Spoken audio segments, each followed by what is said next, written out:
Ito po yung tinatawag natin na turbo racer slide. Wow. Turbo Apat racer yan. slide. Meron pa doon dalawa. Kano naman po entrance sa morning? Sa daytime po, 200 po tayo sa adult.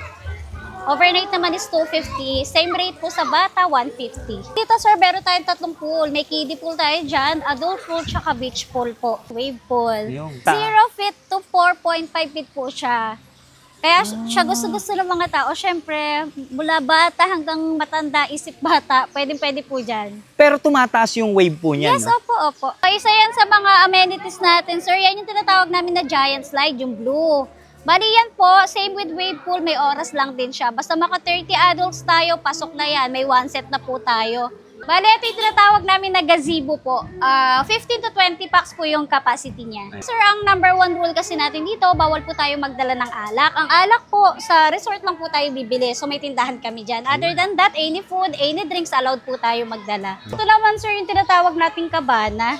So, up and down po yan. So, 1.8 with video okay, 1.1 po pag wala. Capacity po nito is 50 to 150 packs. Yan. Pagka po in-avail nyo siya, 40 packs to 70 packs po yung capacity niyan.